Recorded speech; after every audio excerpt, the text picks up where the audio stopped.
When you're having a conversation with somebody and they tell you their goal is to be a warrior poet, your ears kind of perk up a little bit. And that's exactly what happened in today's episode. But before we get into all that, of course, I got a handful of things I want to throw at you.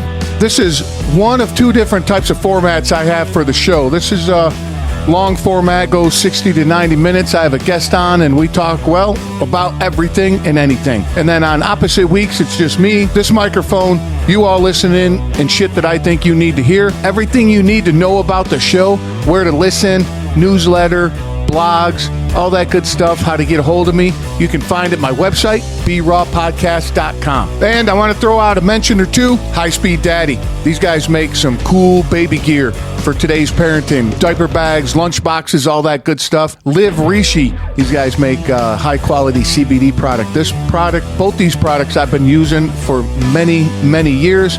I can't say enough good about them. Links are in the show notes to each one. Give them shit for me while you're over there. Also, who doesn't love a good quote? Got a good one for you today, and it's by Mike Rowe. If you don't know who that guy is, you've probably been living under a rock for 10, 15 years. But throw him in the old Google, and it'll pop right up. Cool guy. I really enjoy his stuff.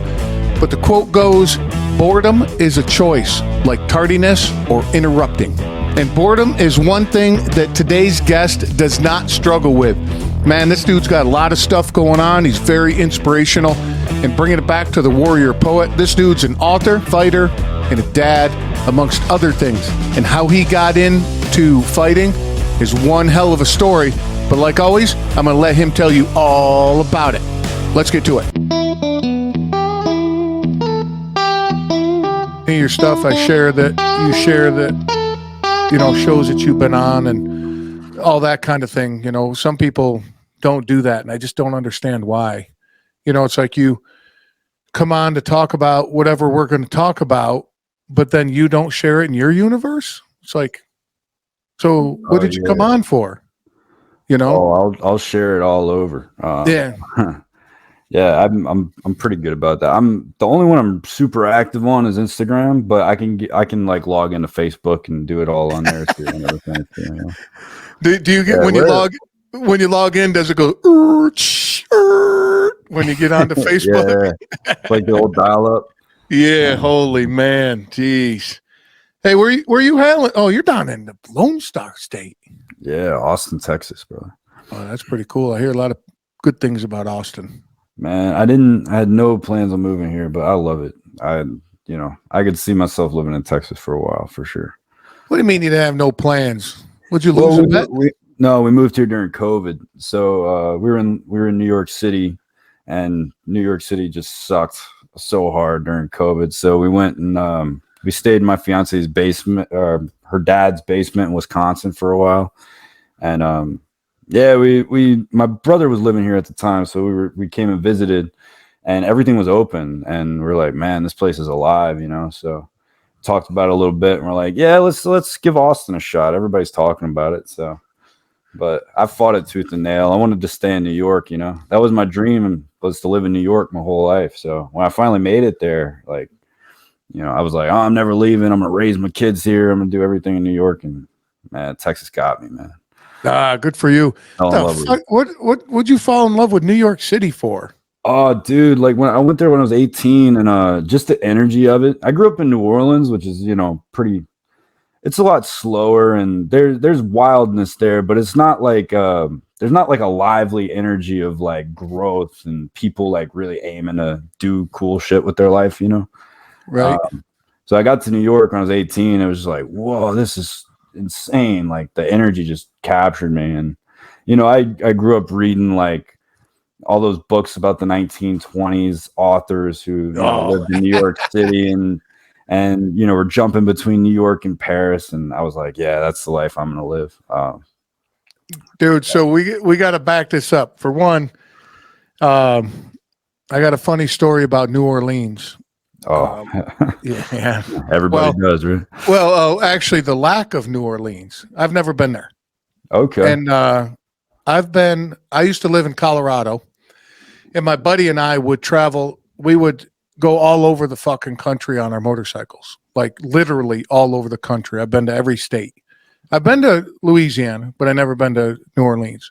So one time my buddy goes, "Hey man, let's go down to New Orleans. Let's do this route, and we'll stay in New Orleans for a couple days, and then we'll, go." And I go, And he goes, "Why is that?" And at the time, I was running quite a crazy, questionable lifestyle, and I was in security and drugs and nightclubs and doing all that shit. I said, "Dude, I'm going to end up in New Orleans, and I'm going to end up bouncing at some fucking front door of some club, and I'm going to wake up when I'm 55 going, when the fuck did I get to New Orleans?" So I was like, you know what? Nope, just not going to do it. And I stayed away from it, man. I just like, nah. Something about it was like that draw, and I was like, nah. And then New York City, I agree with you 100%. I'm in New Jersey. It takes us 20 minutes by train. Well, a little longer now because we got a house and we're a little further out. But when we were living in Montclair, New Jersey, 20 minutes on a train, you're fucking Madison Square Gardens. Yeah, you're right there. Right? So my wife, we were just dating at the time, but my wife and I would go to the city at night, go to, bar or restaurants that had bands and dance and have a good time and do all that shit. Cause the energy is just, like you said, man, it's all the time. But what I love about New York City is that I was leaving. Yeah. Yeah. But I was feeling I'd feel that way now. Yeah, if you walked into especially in Austin. And then in Austin, I had a video photo production company I was partners in for a long time. And we had a gig down in Austin. And it was like with classic cars and stuff. And it was on Halloween, and we went to 6th Street? 6th Street, yeah. 6th Street in Austin.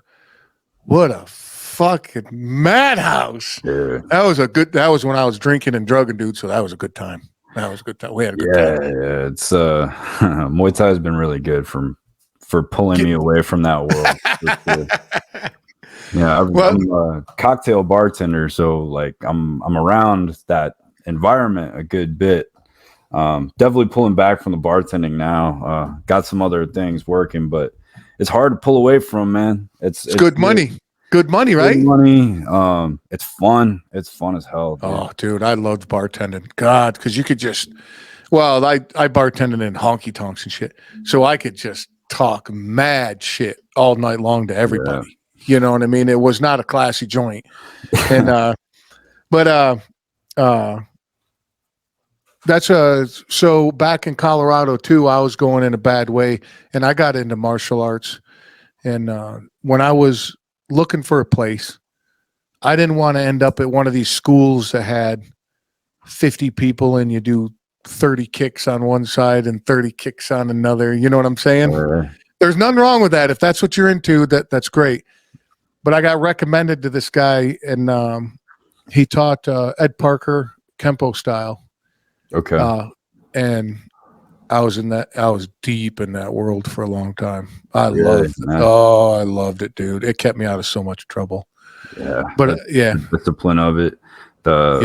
And two, it's crazy. I never expected to be in a leadership role at my gym as much as I am now, just because I've been there since day one.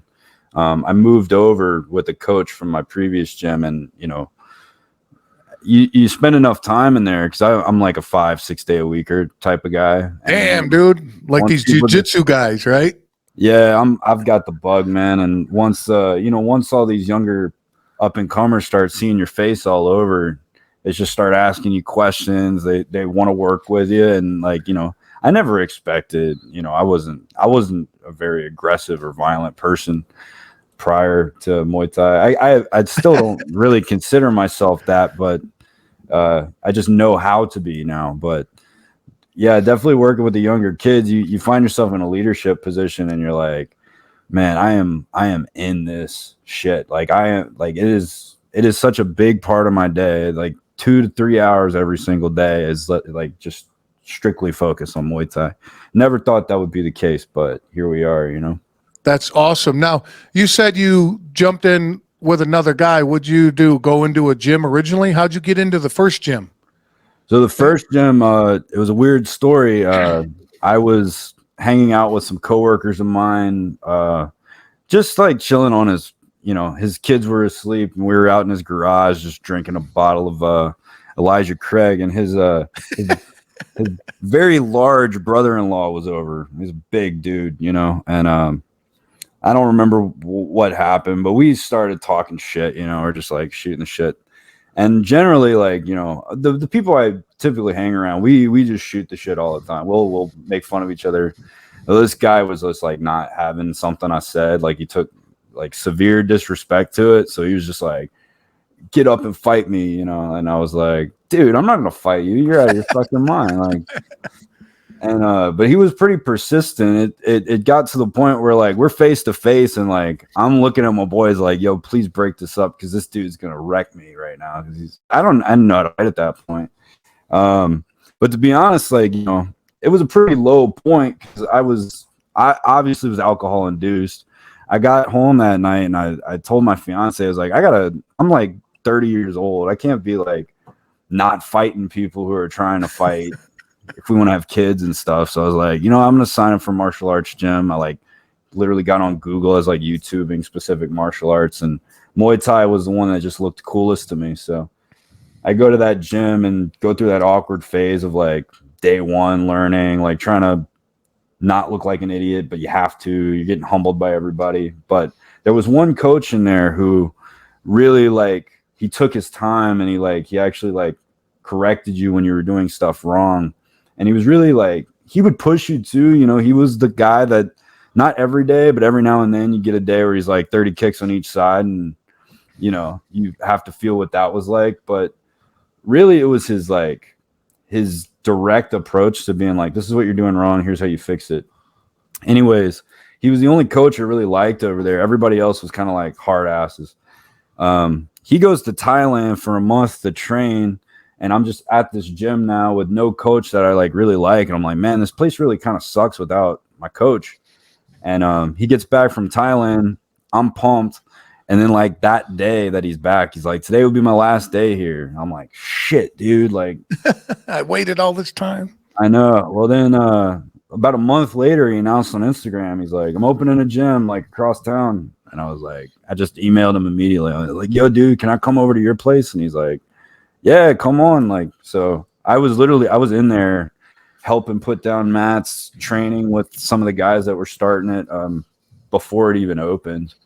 And, just they also offer morning classes there. So once bartending, the other place I would just go on my days off. Now I could go every morning. So it gave me an excuse to stop drinking so late every night, get home, go to bed so I could go to Muay Thai in the morning. And then after a while, I mean, you're training 5-6 days a week, like multiple weeks in a row.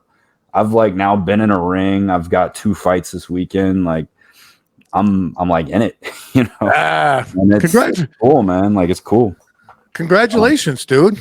Thank you, brother. Yeah, it was a big decision to like do Muay Thai, but I never thought it would be, this big of something in my life. And now I have a Muay Thai publication that will one day hopefully be a Western promotion. We got big plans to build a facility where we'll do retreats and stuff. Like I've got a bunch of stuff in the pipeline for it. And that's awesome, dude. That is dude. I got goosebumps. That's amazing. Exciting. I love it. Yeah, I love that kind of stuff. Yeah, with my style, I got in there, and again, he was that guy when you're doing forms, he fucking whack you if you're out of touch, if your left foot's not where it's supposed to be, he comes stomp on it and shit like that. But I got deep into the arts part of it as well, which I'm a huge history guy. I love history and all that. So getting into the arts part, but it's also, if you look into the style, it's let's go behind the woodshed and see who comes out, and then I'm gonna go home and fuck your old lady. So it's super aggressive. And then we took it to another level. Like on Monday nights was the heavy hitter club, and you wore, you had the traditional gis and stuff. Mm-hmm. And you took your top gi off, and it was bare knuckles from the shoulders down. God and then damn, dude. and then you could slap, like you'd slap each other in the face, be like, man, I would have had you right there, Yeah, because yeah. we're all professional at the time. I was working for Coca-Cola. I was in upper management and doing that stuff, so I can't go in all beat up. Right. But you can go with some bruised ribs and be like, and then you're in the bathroom pissing blood, and you're like, fuck, dude, that was a long night. And then we would all sit around, and we'd crack open a bottle of Tulmardu and spin the cap, throw the cap off, and we'd all sit there and pass it around till As till soon as that. you get to know each other. Yeah, that was. But I mean, we got after it, dude. It was no joke, and I did that for a long time. But I was been violent up, even to that, even before I got into that. So that just helped. Yeah, my instructor, I came in one time. How tall are you? Oh, I'm not tall. I'm like 5'8". Oh, okay. He had your kind of build, but he was like 6'2", right? Oh, okay. Just a tall string bean, but wiry, Yeah. And I came in one time, and dude, I was 2nd degree black belt at that time. And shit, man. And dude, and just so you know, to keep your black belt status, obviously you need to know your shit, right? Right. But you needed to volunteer, quote unquote, soup kitchen stuff, so many hours a month. You wrote a 12-page thesis twice a year. You had to be certified in CPR, and you had to teach. Wow. You had to have all that shit to. Yeah, they want you to commit. They want you to commit. And by the way, the 2 thesis, one you could type. So he would say, do it on this subject. But then the second one you could pick, right? Okay. So the one that he picked, you had to handwrite it. You had to write it by hand. Man, that's a traditional guy for sure. Oh, yeah. And it was the left brain, right brain stuff. So your notebook that you had has to be handwritten. Had to be handwritten. You couldn't type it up or anything, because again, the left brain, right brain, where you got to think it out and then write it out. But anyway, I came in one day just pissed, and I'm thinking I'm all big and fucking badass, dude. At the time, I'm 6 foot, and at the time I was 265 with 12% body fat, just a fucking mountain, Tank, dude. Yeah. Right. So I come in, slam my gear back down. I go, we're fucking sparring. He's like, oh yeah. And he got all happy and jumped out of his chair. Dude, it wasn't, because I had the back knuckle that I would always use. Dude, of course I throw that, and he knows it. I throw this back knuckle. Before I fucking know it, he catches it, jumps up, gets me in a headlock, and slams me to the fucking floor, and I'm in an arm bar. Ooh, yeah. Just like that. And of course, I'm sitting there trying to curl him, He's like, I'll break your fucking arm, dude. Tap out. I'll break your fucking arm. Yeah. He would have too, because I was pissed that day. But it's so humbling, right? Because then, in yourself, you go in there, you're thinking you're big and badass, and some guy comes up to you and just fucking wrecks you, dude. And you don't even stand a chance. You're like, oh, shit. Dude, I got this. There's a guy in my gym right now. I'm trying. He's been doing it for so long, and I'm just trying to. Every time it's like playing chess with somebody, but they're so much better at chess than you that you're like, okay, I hope I can make it to 5 moves without getting checkmated this time. If I get to 7, then I'll consider this something good. Yeah. I'm gonna get my boy. He's 2 now, but as soon as he gets old enough, I think I'm gonna try to get him into jiu-jitsu. Cool, man. I think that overall camaraderie and just the ability, the flexibility, the being comfortable with somebody in your space, right? I believe that's a good start for him, and then see who's interested after that. I'm not going to force nothing down. That young is going to pay dividends in his social life in the future.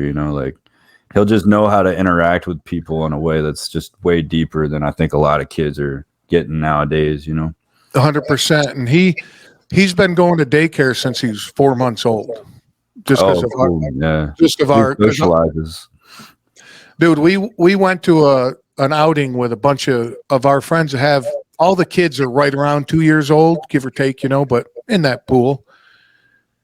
And seeing the difference where he's the only one that's been in daycare.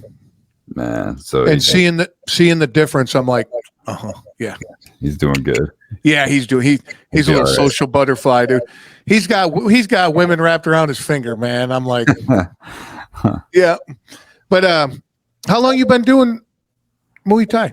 Oh man, it's like 2 years and maybe 7 months, something like that. Damn, it's so much. So your hours are but the hours you put in, that's yeah. When I say crazy, I mean that is a compliment, dude. What's yeah, because I'd say like average is 2 hours a day, but then fight teams on Saturday, that's 3.5 hours. And now we do Sunday Fight Church, which is just a hour long of sparring hard or sparring without shin pads.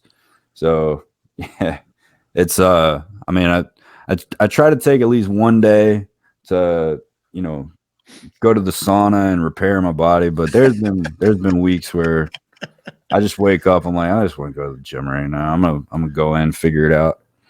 But then on top of that, I'm writing a Muay Thai book as well. So I spend a lot of time just thinking about Muay Thai in that regard. And then also I got a buddy he's decided recently that he's gonna go pro. So I cornered him for his last fight, but he's got a little dojo in his garage, and we'll occasionally go over there and just do technical work. So yeah, it's like my biggest goal is to become financially free so that I can do as much Muay Thai and writing as possible. Basically, that's now, dude. That's what I'm talking about. Now, so it just came across my brain pan. Throw a little jiu-jitsu in there, dude. You'd be a fucking beast. So what I'm thinking is I'm going to go the Anthony Bourdain route and wait till I'm like 50 and then just get obsessed with jiu-jitsu, because the striking, I think your body can only take so much of it with the impacts. But once I've kind of worn down that meter, I'll go into jiu-jitsu and I'll become like an old man that's a savage, That's my goal too, dude. That's the plan, but yeah, I'm the same way, and I just want to be this old man that people look at and go, "Oh, fuck with that dude."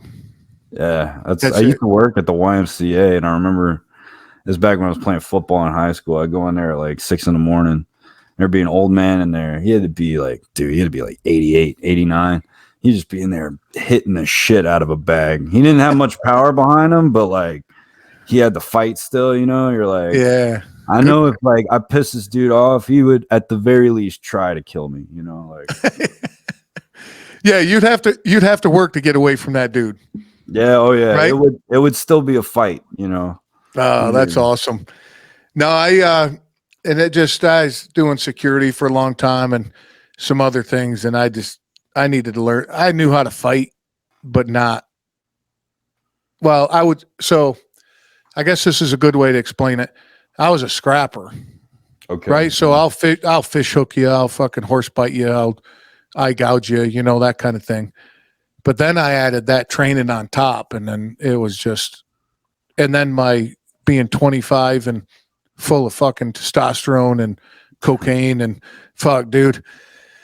Yeah. Whoo. That was something else, man. That's why I can sit here and talk and go, yeah, I don't need to do that anymore. But I was never somebody like looking for fights, but it was always somebody like finding myself in fights. I had no desire to be in fights, but I always was somehow. I think I got like a smart ass mouth, at least if my grandma was accurate. So that's probably gotten me in more trouble than I care to admit. But yeah, I've always managed to piss off people bigger than me. Yeah, but it's nice now having the confidence to know that I still can, and now like not be like, oh shit, is this gonna be a scrap? Like I don't want to be here, but because now it's like if somebody wants to fight, I'd be like, all right, like we'll go for it. But yeah, it's not going to turn out well for you. But I took a class a couple of weeks back, and I was talking to a dude about Muay Thai, just looking me up and down. He's like, you're one of those hidden people, man. He's like, you're the one of those dudes. You're so unassuming. Like nobody would think, you could fuck someone up. He's like, but I believe you. I think you probably could. Like, yeah, Well, that's learn some no, shit. that's the way to be though. And I would teach people to go, the best way to deal with a fight, and they're like, what's that? And I turn around, walk away. Yeah, I mean, that's typically my desire is, yeah, if we can avoid this, I will try to. Yeah. So what I teach my son, and my wife, obviously my wife knows me, and she don't roll her eyes anymore, but at the beginning she was rolling her eyes. So I tell my son, I tell him every day, and I was telling him this when I put him down for bed tonight. I go, hey buddy, remember, you always got to be polite, because you never know what anybody's going through. Now, seriously, just be nice and kind and polite. But every once in a while, you got to let a motherfucker know. And he just smiles at me, and I'm like, dude, seriously. I mean, you can't be a doormat. You can be polite and be a fucking savage. There's ways to do that, That's one of my biggest regrets looking back is like, I feel like for a lot of my youth, I was a doormat, and that is just a feeling I never want to ever feel again. With everything within me, I will fight to the death to never feel that again. You know what I mean? Yeah. I feel that that's a healthy way. It's like Jordan Peterson, that saying that he's got about being, how's he say, violent. You want to be, you want to be a monster, but you want to be able to control it. Yeah, dude, 100%. Yeah. But no, you're a good dad for that, for telling them at a young age, because like that was, it's just something. My biological father wasn't around when I was young, and I think that had a lot to do with kind of the reserved way I was with fighting when I was young. Because I was a tiny kid. I got picked on a lot. But I didn't stand up for myself the way I should have until 6th grade. Like 6th grade was the first time I punched somebody in the face, and I was like, oh, so this is what it is. It's like, because what was crazy is like I punched that kid in the face, we had a scrap, whatever, and then like, a week later we're friends.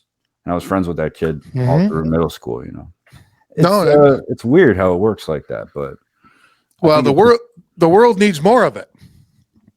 I think so. I went into 9th grade, and the way it worked, you had 9th, 10th, 11th, 12th, and we were all in the front lobby, and I messed with some heavy metal dude, and he's like, we're fighting after school. And that's like a week into high school. I was like, oh shit. Here I'm a corn-fed fucking redneck.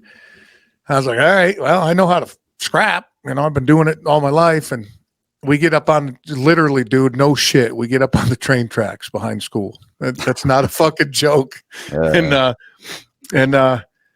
he hits me, and I go, dude, we're not doing this. I don't fuck care, whatever. And he hits me again. I go, I'm not going to be a punching bag, but let's not do this. And he hits me, and everything turned red, dude. Next thing I know, I'm on top of him, just fucking slugging away. And we're still friends today. That was fucking. Oh, no shit, man. Yeah. It was crazy, dude. But the thing is, it's a mutual respect. And what was it, Mike Tyson that said that's the problem with society now? With social media, you can disrespect somebody without getting punched in the face. Yeah, well, it's and two, people bring it out into the real world. They don't even notice, like, because really, like, what I've noticed is a lot of the time with disrespect, it doesn't have to come in the form of words. It'd be by the way that somebody's just looking at you, Yep. That's why, I mean, and you see people, they'll start fights over that, to be like, why are you looking at me that way? And it's more of like there's an innate sense that you get from other human beings, and especially with man to man, you have to respect that each is bringing a certain power to dynamic to the interaction. And you learn that, especially when you're training, you learn how to like manage that relationship in a very constructive way. And I think that that's why kids, they'll get in random fights over stupid shit, because they don't know how to deal with that type of energy. It's like you're developing this power within you that has to be like disciplined and controlled, and it has to be maintained. I think most kids would benefit from martial arts. I think, you know, every kid that I've met that has had some form of martial arts training in their youth, they're generally like calmer, more put together kids, you know, and Yeah. that translates over into adulthood in a way that, you know, to me, it's infinitely beneficial. It's something that just keeps on giving, you know? Oh no, absolutely. And I think that when you have confidence and to control your body you can never truly control your environment, but when you have the ability to control your body and you know your ability, you feel comfortable in just about any environment. I think so too. You know, if you have no fucking idea, right? I mean, you're just standing here in a crowd and now you get hyper aware. Your dopamine goes up, your adrenaline goes up, everything goes up, and you have no idea how to control that because nobody's ever been in your face. So that being said, when I was teaching, you'll get a kick out of this, dude. If you came to my class, you said, hey, I want to take a class. No problem. We're going to do a 30-minute introductory class. And you're okay. So the first 15 minutes, we kind of evaluate and stretch and talk. And then I give you a set of pads, the old school pads, you know, the helmet, you know, and some boxing gloves. And I put on like the the mixed martial arts gloves. That's what we used, you know. Okay. And the first thing I did was hit you as hard as I can right off the bat. Shit. Yeah. And everybody would fall down and say something. I go, see? What? That's not that bad. Oh my God, you're still alive. Whoa. I go, because you're not fucking Bruce Lee, dude. You're going to get hit. I wanted to make sure you understand that you're going to get hit. Most of the time, it's probably going to hurt, but you're going to survive. You know? Yeah. And it just brought this light to them. They're like, whoa, that wasn't that bad. So, okay, so get that out of your fucking head. Now we can move on. But that's what I would teach. And then to a man. And then if a woman, I would hit a woman too. Because, hey, dude, you're in a fucking martial arts school. You think you don't think I'm going to hit you? Fuck yeah, I'm going to hit you. But then I would say, okay, as a woman, you came here for self-defense. Beautiful. Awesome. Cool. But for a long time, you ever try to put a cat in a pillowcase? And they're like, no. And I go, can you imagine what you trying to put a cat in a pillowcase would be like? They're like, yeah. I go, act like that. And they're like, what? And I go, don't try to do all these fancy fucking moves and be all artsy and shit. No, dude, you're in a bad situation. Completely freak out, scream at the top of your lungs, scratch and kick, and run like a motherfucker. Yeah, make it hell for him. That's it. I said, don't try to, as you get more comfortable, don't even think about doing that shit either. Just until, you know, because can you imagine somebody my size grabbing, and I do this to my wife all the time. Not all the time, obviously. But I make a point. I go, can you imagine me, my size, aggressively grabbing you? The fuck are you? You're 110 pounds. What are you going to do? I've been hit by people twice as big as me. So what do you think? You're going to hit me and it's going to hurt? Get the fuck out of here. Right. You know, so, and that's the example I tried to make, trying to keep it simple, you know, and I read this article, a guy interviewed martial artist. I think you get a kick out of this. And he said, hey man, white belt, if I grabbed you like this around the throat, what would you do? He said, I would do this move. Okay. You know, whatever you stop. A purple belt, what would you do? I would do this move. Okay. Black belt, what would you do? Oh, I'd do this move. He goes, okay. So then he goes and asks this dude's like been doing it for 30 years. He goes, if I grabbed you by the throat, what would you do? He goes, poke you in the eye. It's just like path of least resistance. 100%, dude. And we would joke and say, hey man, my idea is to get this situation taken care of and go home and fuck my old lady. That was like our attitude. No, just end it quickly. No, don't. No, there's no benefit to anybody. This is not a 12-round boxing match. Yeah, You it's too know? much of a risk for no reward, you know. Mm-hmm. Just in the most basic, you know, investment strategy. It's bad investment. It doesn't do anything for you. The best case scenario, you win and you get a little bit of pride from it, but you know, it's going to be short-lived. Short-lived. And going back to what you were saying, like with, you know, we'll say with men with our energy, I believe that it's built so deep in our DNA that a few years of sitting at a computer or a few years of hit exercise, you know, if you're doing that stuff, great, right? Because you're moving.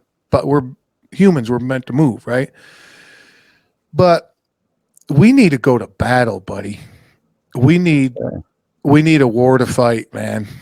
You can tell it's innate when you're watching videos like Mark Zuckerberg's kicking people's asses now. Yeah, right. If that dude's doing it, it's like, yeah, that shit's What a innate, great, you know? what a great example. But I think, you know, you're doing it martial arts. I do it heavy bagging at the gym. Yeah. We got to get that out, dude. You got to get that out. And well, I think it would be so beneficial if people were open to that idea instead of trying to suppress it as though it's something negative and actually look at it as something positive. I would, the rewards that the society would obtain just from allowing men to experience that side of masculinity, because I think it was something that used to always be innate. You know, like guys back in the 1920s, they had tough jobs or they went to war, and even then their recreational activities were always shit like hunting or boxing or, you know, something that required you to really like take on nature face to face.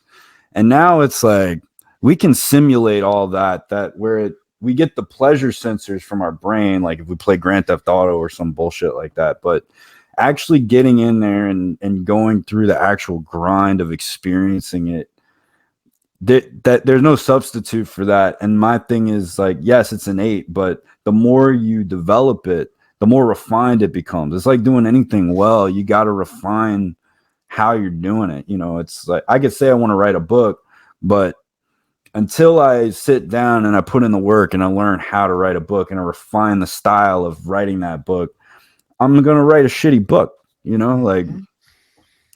So yes, that masculine energy, that is so innate, but if you don't practice it and if you don't go out there and put yourself through the heavy bag rounds or put yourself out there in nature, like whether it be climbing or whatever it is, you're going to be, that side of you is going to be underdeveloped and it's not going to perform at the peak level that it can, you know?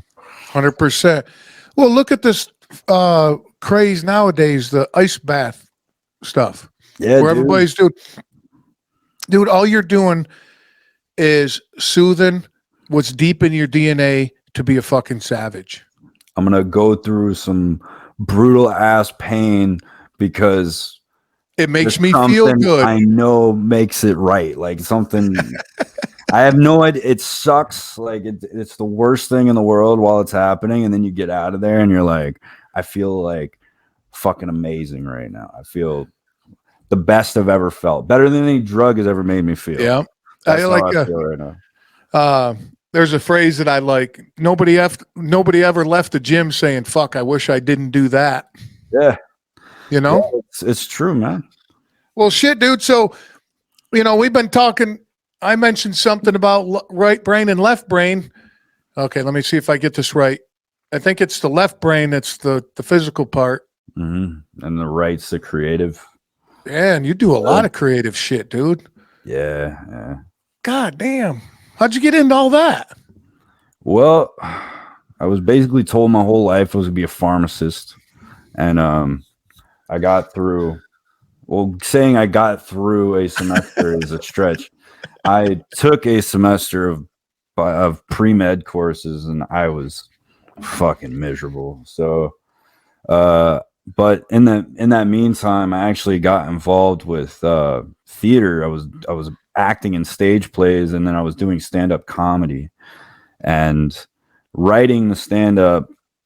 I I really fell in love with writing. I always had this like creative itch. Like there was random points in my childhood where I would just like build a sculpture out of popsicle sticks for no reason, or draw. I would sketch architecture a lot, but that was that was never really like an option. My career path was kind of already decided. So when I pulled away from that, I was kind of like hell bent on theater. So I started acting, and I had a lot of success acting in like plays in New Orleans. Won awards. My college won like the national play award and shit like that. I was a part of all of it, but I was finding a lot of trouble maneuvering the egos of the theater world. Like a lot of self-centered motherfuckers, and two, like a lot of the plays that I was working on. Like I tell people, like I did something like 70 something plays, and out of all those, there were maybe 3 or 4 that I really loved. And then I started thinking, well, like maybe I should write this shit, So I started playwriting, and then from there, I felt like the limitations of keeping it within a certain like 2-hour period wasn't. I wanted to do more, so I just started writing books, and then I wrote a book, and then I was like, oh, this is like what I'm meant to do. This is what I'm meant to do, and then after getting involved with the martial art, I've got this like spiritual idea that like my calling is to be this like warrior poet. So that's like that's my whole driving like philosophy in life, is like balancing the warrior and the poet within. And yeah, that kind of like old school Eastern philosophy shit. I jive with that a lot. I love Western philosophy too. Like, Jordan Peterson's a big Carl Jung guy, and like I love Western philosophy, but the ancient Eastern philosophies of like balancing the warrior and the artist all in one, like I mean, it's how I found peace and a balance in life, and it's allowed me to like develop my relationships that really matter to the fullest, and it's given me the most. It's what feeds me. So that's the track I'm on right now. Dude, that is. I'm fucking speechless, my man. Shit. I love it. I love it, dude. Not many people leave me speechless, I'll tell you that. But well, I am honored, sir. The warrior poet. See, that speaks to my heart. That's why, because I've never put it in words like that, or I've never even thought about put it in words like that. And I got into martial arts again I wanted to find a school that would get into the history and the spiritual side and the art side, quote unquote, the art side of it, in which I did, and it was very fulfilling. And that's kind of stuck with me. And I got some artwork, tattoos and stuff that reflect that, because it was a huge impact on my life. And it's cool that you talk about the balance and what it does for you in everyday life and your relationships, right? So now you can imagine you could sit at a table at night, talk to somebody about books and TV shows and literature and having just such a rich conversation. But then you get up in the morning and then you're a fucking savage at the gym. It's just how amazing is that, right? It's incredible. And it's changed my perspective on a lot of things. I was kind of reckless. I mean, I'm still reckless in a lot of ways, but I feel like I wasted a lot of my 20s doing stupid shit like drinking and chasing women. And it's crazy because like back in those days, I was always like, man, I don't want children. I don't want that traditional life. I think it was a lot of rebellion because the career path was picked, and like the way I was raised, I was like, I don't want that life. Now I'm like, the challenge of being a father like speaks to me, because like I've got a lot of like unanswered questions between me and my father, and I find myself asking those questions in my writing, like through my work, through my journaling every day. And it's like there's something about it that tells me like the only way you're going to get answers to these questions is by being the best fucking father you could ever be. So like really like all of this buildup of this like this kind of really exciting life of, you know, working on fiction and learning all these skills. It's like for me they are rewarding and they're fun, and I do feel a sense of self-pride, but I think the transition of becoming a father and having all of that as like a tool book for becoming a parent, I can't wait for that chapter to start, because I think there's, and I'm sure you can speak to this too, there's some type of potential that gets tapped when you bring a life into the world that can't really be understood by somebody who's never experienced it. But I believe that, and I want that experience, because I find myself asking those questions all the time. So I know I have a ton of listeners and people and some people have heard this story before, but I got in an accident when I was in my early 20s, and I became sterile because I was admitted to the hospital with 105.2 temperature. Wow. And they didn't know how to cool me down. Excuse me. And they didn't want to do ice and all that because they were afraid to put me in shock, that kind of thing. So this guy come in, he goes, just give them room temperature IV fluid. And it took 13 bags of room temperature IV fluid to bring me back down to temperature. And it was just a crazy experience. And I had some medical issues, obviously, from it. One of them was I became sterile.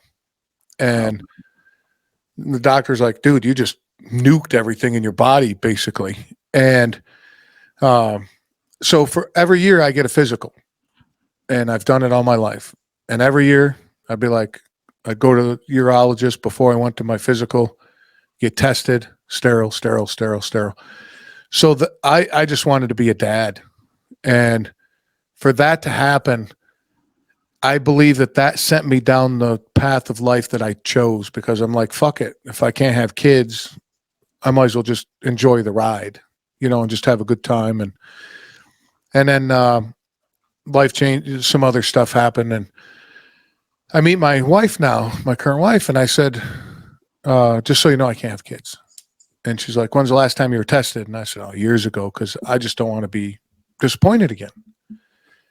And we got deep into our relationship. She's like, we're married and we're doing well. And she's like, I want a baby. And I'm like, all right. She goes, go get tested. And it was all good. She wasn't like stomping her foot and going, go get tested. She, we had a great conversation about it. And so I go get tested, get a letter in the mail. And there's a degree of basically how potent you are, right? And this thing was like red line, like, and like that I was good. I was like, this got to be a mix up, right? So I go to the doctor, and at the time he's retired now. My doctor, because I had a physical lined up, and I said, hey man, what's this? And I hold up the paper, and he looks at it, and he goes, it's common. What the fuck you mean it's common? And he goes, let me tell you something. You've been my patient for 7 years now. You're the healthiest guy in my practice. You're in good shape. Your blood work's always good. You're not fighting cancer, diabetes, nothing like that. And your cholesterol, you're just healthy, all around healthy guy. He goes, so let me ask you something. What's a man on this planet for? And I go, I was totally confused, dude. And I'm gonna country boy this down, because he used he explained it in a doctor way. And I said, he goes, to reproduce. And I go, oh yeah, okay. I see where this conversation going. I get it. And he goes, forget your cars, your houses, forget all of that. Deep down in your DNA, that's all you're on this planet to do, is forward the species. And I was like, okay. And he goes, so what happened was your body didn't have to fight anything else. So say that you had cancer. Your body's like, okay, we got to get the body healthy before we can make sure that they can reproduce. Because if you're not healthy, and you try to reproduce, it's not going to be good for the fetus, right? I mean, this is like savage DNA we're talking about, right? And he goes, but your body's healthy and you didn't go sterile. He goes, basically, you got sterile naturally. Your body overheated. It wasn't chemically induced. It wasn't trauma, that kind of thing. So your body healed it. And he goes, it's a lot more common than you think. And I was like, okay. Thanks, I still don't. Good news, Doc. Yeah, I was like, all right. And he goes, well, the best thing you can do is keep trying. I'm like, oh, well, of course. That's always a good time. And, my wife had a little app, and she's like, hey, for the next 4 days, I'm super fertile. And I was like, started stretching, and like, all right, here we go. Hit the bag extra hard. Yeah. And 9 months later, our son was born. And you can't, I can't explain it. Going back to what you said, to where, there's no words, dude. You see him do something, or like I'll be sitting in a chair and he'll come across the kitchen and just hug me and walk away. And it's like, there's no words, dude. It's a great story, man. Yeah. And just sit there and watch him, and the way he acts when I pick him up from school, and dude, it's a fucking blessing. And I live a blessed life. I have a wife that's just a total badass, and my son, and people are like, it must be nice. I go, it is. Yeah. It took me a long time to go, it is. Yeah. To admit that life can be good, Exactly right. You get like tempered to always be complaining or something like that, but it's that day that you sit back and you're like, man, my life's pretty damn good. And then your perspective on everything just gets brighter. It's all better once, and of course life's hard, and hard shit is going to happen, and you're going to have to deal with it. But admitting that life is a blessing. I kind of knew we were going to have a good talk when you emailed me back and you said, I live a blessed life, man. And I was like, shit, I haven't talked to a podcast host that said that yet. Cause I don't know. I think a lot of people have a lot of expectations. But to just take the second every day and look at your life and go, like, regardless of any expectations, it's like, this is all pretty damn good. Like, it could be a lot fucking worse, that's for sure. So, well, I always like to think we could have the Black Plague. Could have the Black Plague. We could have been born during the Russian Revolution. We could have been born in Nazi Germany. We could be born in North Korea. Like there's a lot of shit that like we're pretty lucky, man. Like, yeah. No, blessed is a better word than luck, but taking that gratitude and being like, yeah, my life is blessed. It's good. It's something everybody could kind of do well with, I think. Yeah, and it's what you look. It's how you look at it, right? I mean, there's days, of course, that I look at everything negative, and when you're looking for, my dad used to. There's a word for or a phrase for it, but when you're thinking about red cars, that's all you see is red cars. If you're thinking about yellow cars, that's all you see is yellow cars, right? So when you're when you're upset, all you're looking at is the bad stuff. Like driving down the road, I drive for a living. So I know I'm upset when somebody cuts me off, because I don't give a shit. I mean, how far are you going to get? A car length in front of me? All right, that's on you. But when I'm like, motherfucker, you ain't getting in front of me. I'm like, whoa, dude, check yourself. Oh, something, But having the women around are good for that too. They'll tell you, they're like, you're being negative. My fiance will tell me, she's like, you're being negative. What's the plan with you guys having kids?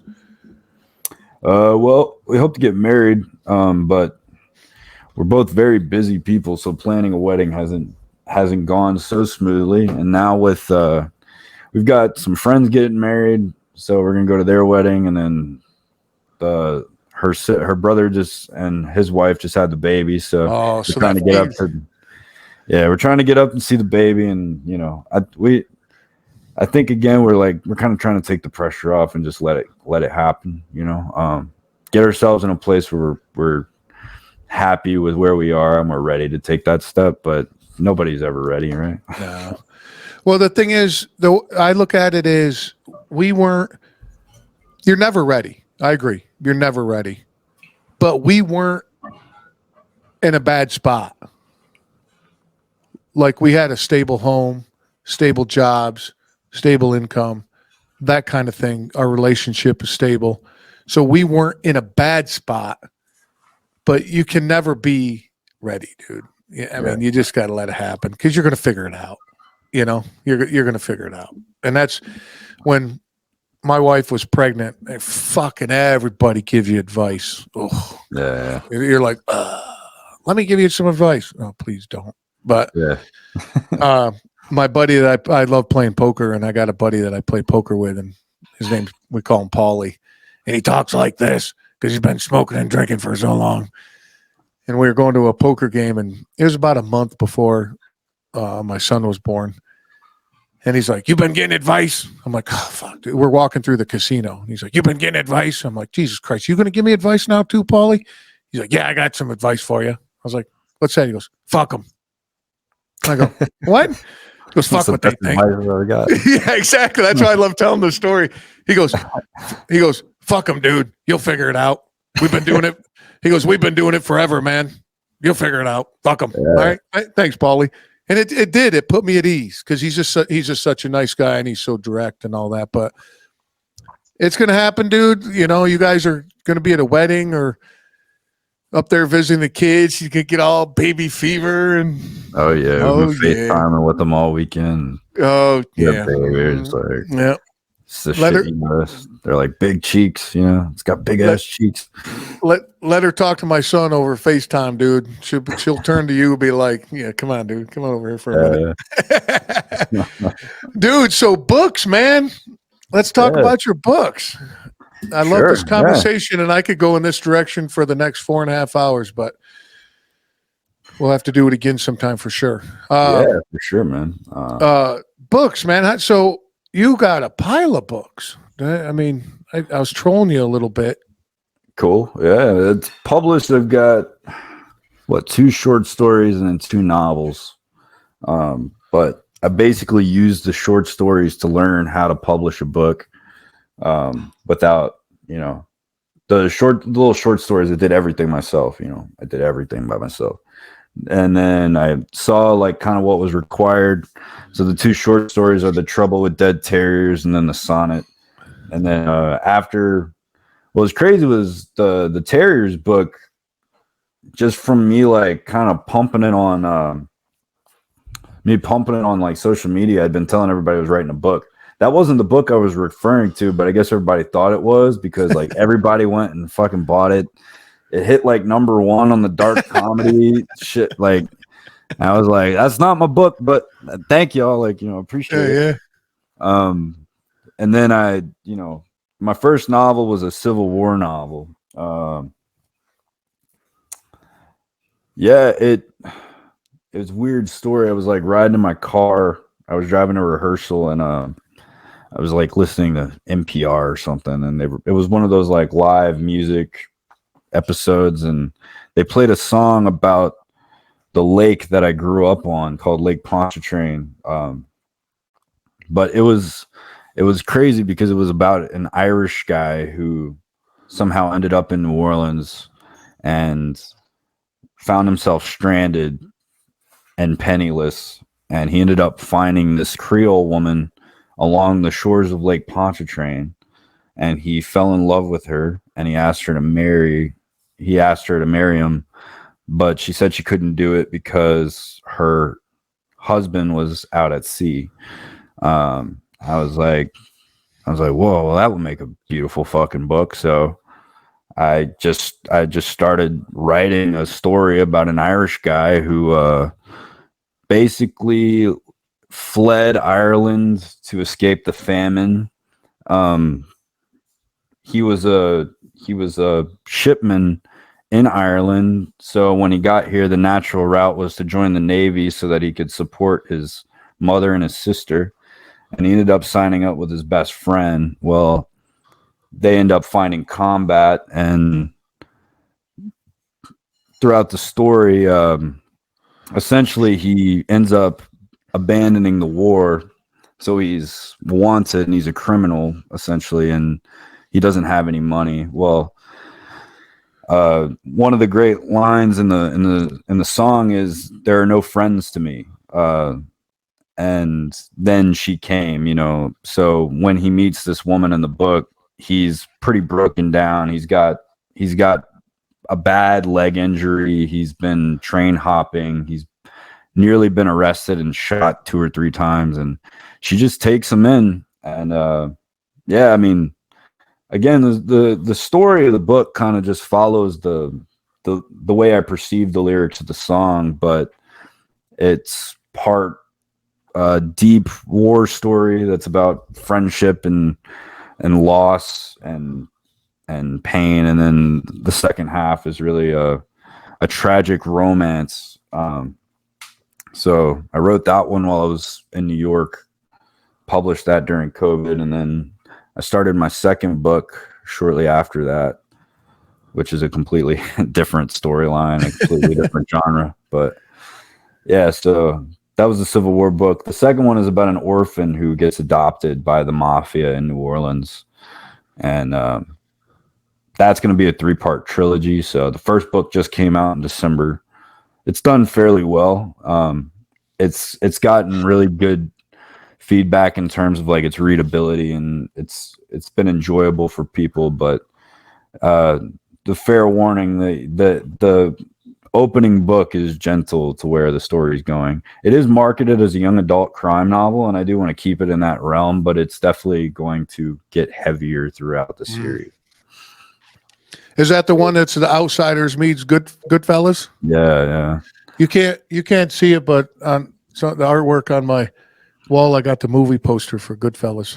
Oh man, I love that movie. Oh yeah, top three movies: Rounders, Goodfellas, and Harley Davidson and the Marlboro Man.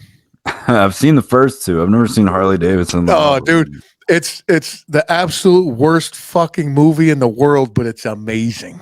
Oh yeah, I love movies like that, man. Yeah, it's Mickey Rourke is Harley Davidson, and Don Johnson is the Marlboro Man. Oh hell yeah, it sounds badass, dude. Dude, you got to check it out. But anyway, I like that because that's right on your website, right on the top there. And that tagline really caught me, was The Outsiders meets Goodfellas. Good, so, man. Yeah, we've got some marital family ties to some old school mafiosi in New Orleans. So the book is fictionalized versions of them in order to protect their identity. Yeah, nice. But I just listened to a podcast about Bugsy Siegel and how he started Las Vegas and then got too big for his britches and ended up with 5 rounds of a high caliber rifle in him. But man, I've never heard that story in the mafia go down before, you know. So yeah, you didn't know how Bugsy got killed? Well, no, I was being sarcastic. Oh, I'm sorry. The general narrative of the big powerful mafiosi is he's really ambitious and he's really well liked by his peers, and he builds a massive empire, and then over time the successes slowly eat away at who he is as a human being until everybody hates him and they end up killing him. That's exactly what happened, dude. And so according to this podcast, this is a crazy fact. He bought 800. Las Vegas. You've been to Las Vegas, right? Yeah. Is this Old Vegas that he bought, or no? Flamingo. You know where the Flamingo is, right? Yeah. That's the very first casino in Las Vegas. That's where it started. Okay. He bought 800 acres around the Flamingo. You know what that is now? The fucking Strip. Yeah. Could you imagine how much money that dude would have right now if he still owned those 800 acres? Dude, I mean, it's crazy. Somebody does have that money. Yeah, well, that's true. Yeah, that's true. Who is that man? Yeah. Hey, your books, you self-published, you said? Yeah, yeah. I mean, Nice. Good so job. the two novels, you know, I hired independent editors and cover designers to do a lot of the heavy lifting on those creative ends. But yeah, it's self-published. I tried to go the traditional publishing route, but it's really hard to get an acceptance letter. We got a couple offers for the Mafia book, but I didn't like the terms, and I didn't think that what they were providing that I couldn't do a better job or the same job. You know what I mean? So Yeah.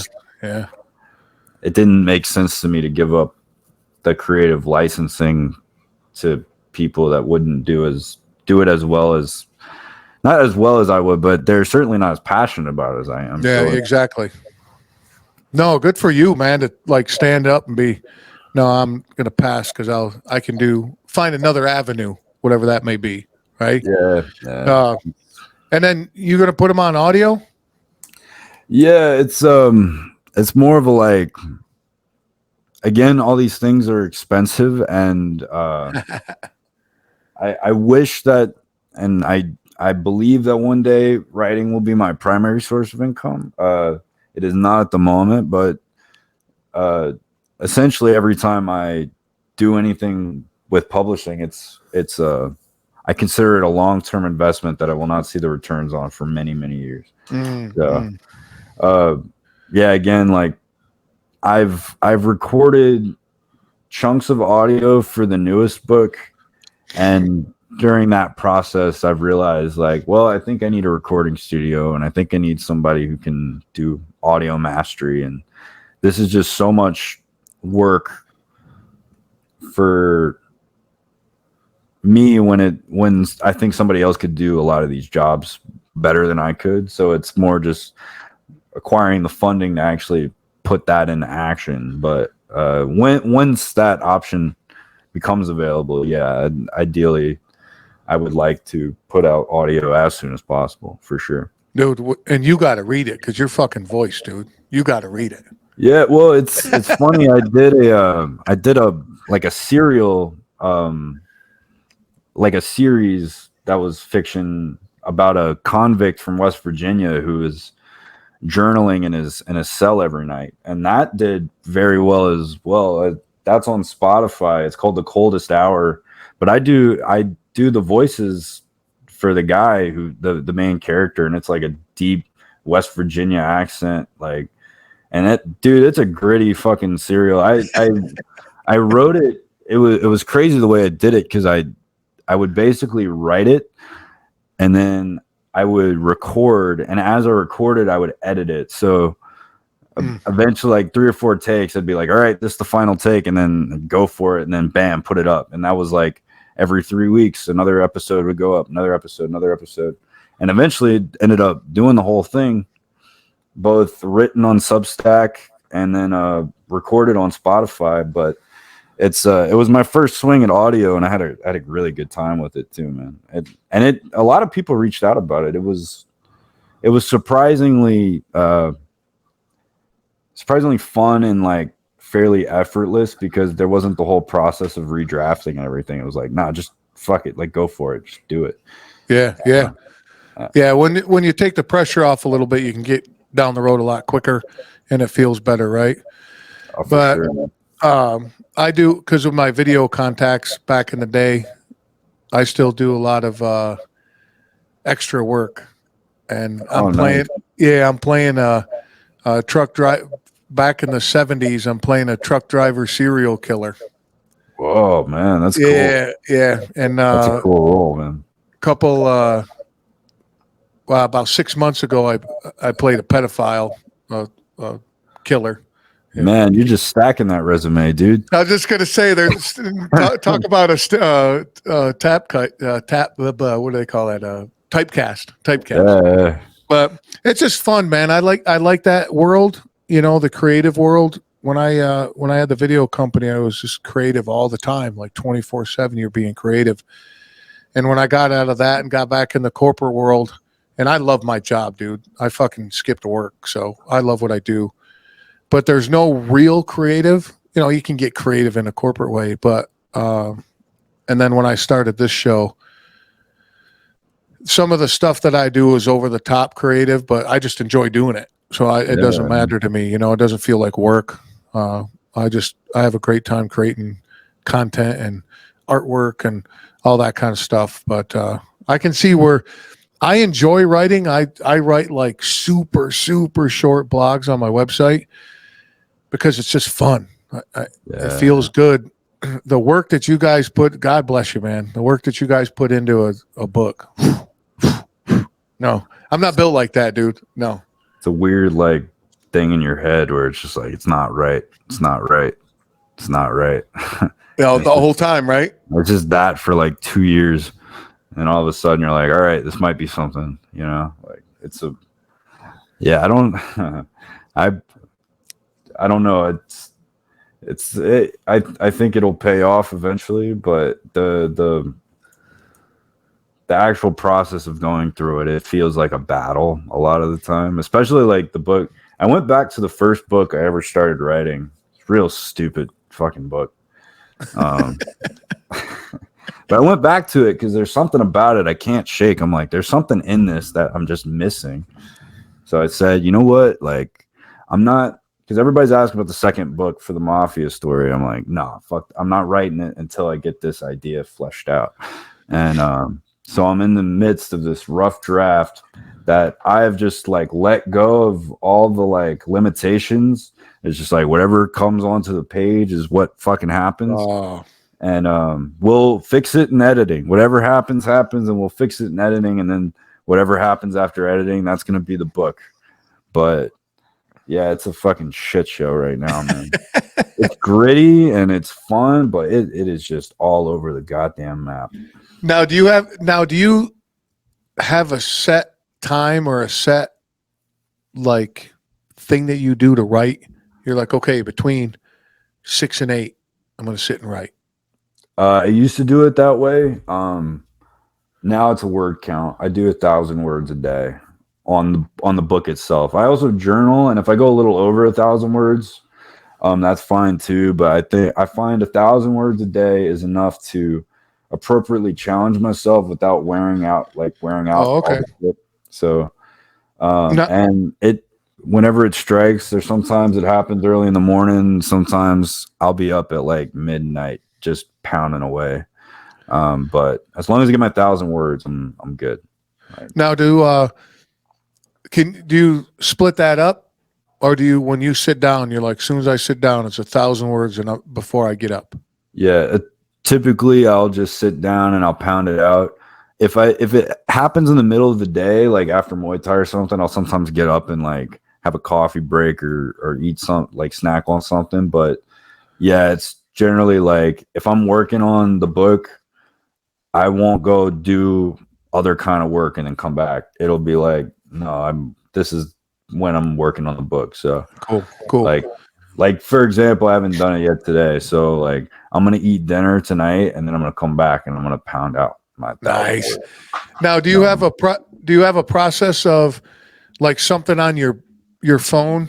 So when you're driving around and you have an idea, do you like go like old school and send yourself an email, or do you have like notes on your phone? So if you got an idea when you're standing in line for coffee or something, you jot that down, and that might catapult you through your 1,000 words. So you're like, I'm going to start with this when I sit down today to do my 1,000 words.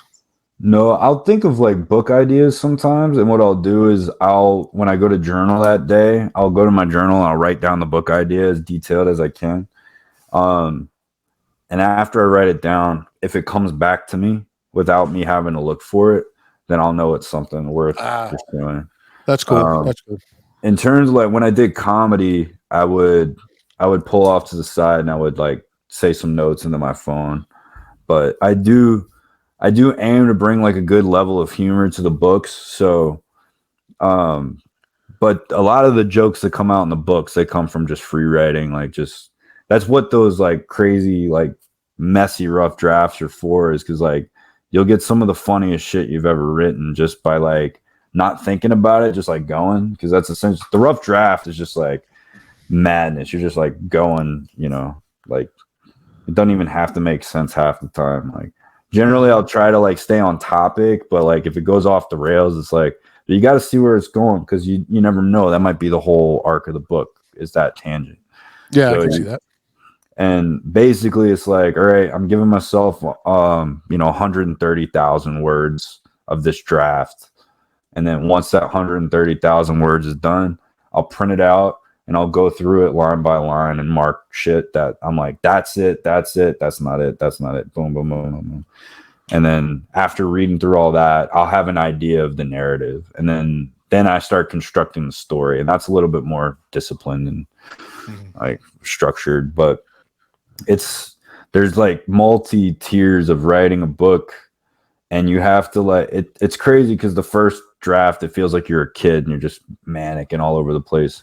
But as the drafts develop, you become like more structured and poetic and orderly. It's like growing up, beginning to end, you know.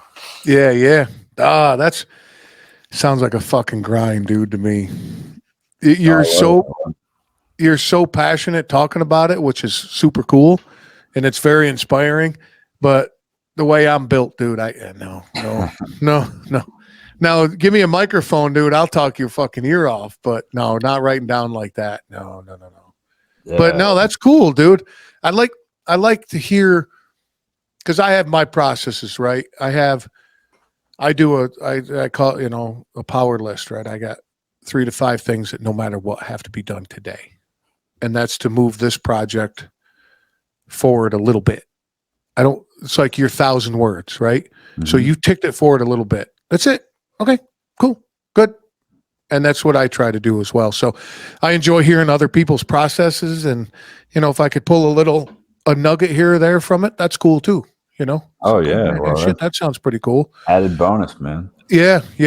But so that one's out, right? The Mafia book's out, right? The first book of the Mafia series is out. Yeah. Okay. So what I want to do, man, is we got to wrap this up. What I want to do is give you the mic there for a little bit, dude, and tell everybody, your elevator pitch is what I used to call it back in the day of business. So the mic's all yours, sir. Well, you can find A Scourge of Innocence at Amazon or my website, kmwoodsauthor.com. And if you want to keep up with other books and literary projects coming up, the best way is probably through Instagram. It's at kmwoodsauthor. I'll also have some crazy ass Muay Thai pictures on there. I posted a cool one today of me getting punched in the face during sparring, which is fun. Yeah, I was going to use that to promote the show. You should. Yeah, it's a cool picture, man. I showed my fiance. I was like, it's a shame I'm getting punched in the face in this picture, because it's a badass picture. But but yeah, it's I encourage anyone to reach out to me. I say that with hesitance. I was pitching something the other day where I was telling people I was an author, and I was like, yeah, if there's anyone who wants to talk about like writing their life story, come talk to me after the meeting. And this one dude came up to me, and his idea was just so bad. I'm like, oh man, I regret telling people that I'm willing to listen. That's another thing I would like to do is I would like to write. I would like to ghost write biographies for athletes. I would love to do that one day. That would be cool. I love nonfiction writing as well. Like I said, I'm writing a book on the origin of my gym, the Old Guard right here, Thai Boxing Club, Austin, Texas. Check us out. And I love cool people, man. I love hopefully encouraging and inspire people to follow their dreams, because I got a shit ton of crazy dreams, and I'm trying to go for all of them. So like I like helping people figure out their path and trying to help them, get on it. And yeah, I like making cool friends too, man. Like, so dude, right on. Guess that's it. Good. And of course, all the links I'll have in the show notes, obviously. But dude, damn pleasure, my friend. Yeah, it's great talking to you, Walt. And I know it's a shame you don't. Anytime you're in Austin, let's get together. We'll have dinner or something, man. Yeah, well, I got some stuff for you. So I'm gonna cut out the recording, but hang on tight, okay? Cool. All right, buddy. We'll catch up with you. Sounds good. See, I told you boredom is something Kyle doesn't struggle with. Link is in the show notes how you can get a hold of him. Bet you he would love to hear from you. Check out his fighting, his books, and everything else he's got going on. All right, man, I'm going to get you out of here because I know you got shit to do. But don't forget, High Speed Daddy, Liv Rishi. Links are also in the show notes. And signing you off like I normally do with a fun fact from my home state of New Jersey. In 1988, down in Atlantic City, a fighter by the name of Michael Spinks stepped in the ring with Iron Mike Tyson. Apparently he was quite a hopeful to put down the champ, and he lasted 90 seconds. Ended up on the canvas with a right hook from Iron Mike Tyson. Remember, don't act cool, be cool. Till next time.